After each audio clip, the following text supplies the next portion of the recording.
Extrait numéro 116. Place des traditions religieuses dans la religion universelle. À la lumière de ce qu'a voulu nous dire le rédacteur de la Genèse, voici comment je m'explique notre présence sur Terre. Dieu a installé la Terre dans un univers fantastique d'étoiles et de galaxies qui ne cessent de se propager à l'infini pour faire comprendre à l'homme, sommet de sa création, qu'il lui est impossible de se faire la moindre idée de qui est son Créateur. Dont acte. La seule chose qui nous incombe est donc de veiller à être attentifs, à bien utiliser les qualités dont Dieu nous a pourvus. Projet intelligible pour quiconque est de bonne volonté. Ainsi l'humanité est-elle l'aboutissement de l'univers, et est-elle invitée à gravir la haute montagne où se trouve son Créateur.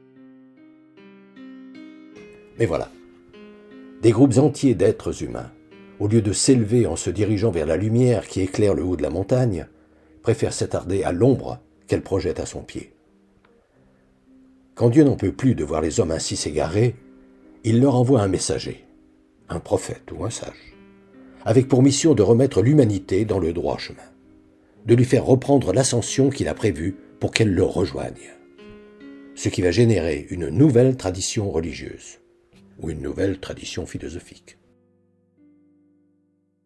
Se trompent donc gravement ceux qui, n'ayant pas compris que la tradition religieuse dont ils se réclament n'est qu'un rappel de l'unique religion, prétendent que leur tradition religieuse est la seule et unique religion.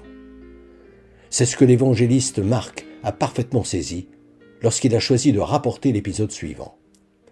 Un jour, la mère et les frères de Jésus viennent le voir tandis qu'il enseigne et le font demander. S'adressant à celles et ceux qui sont en train de l'écouter, Jésus dit « Ma mère, mes frères, c'est quiconque fait la volonté de Dieu. Celui-là est mon frère et ma sœur et ma mère. » Faut-il davantage mettre les points sur les i ? Pour Jésus, il n'existe qu'une seule religion. Depuis des années, environ une fois par mois, j'envoie une lettre d'information spirituelle à tout mon carnet d'adresses. Le thème du moment est, depuis janvier 2019, « Être chrétien, ça veut dire quoi ?»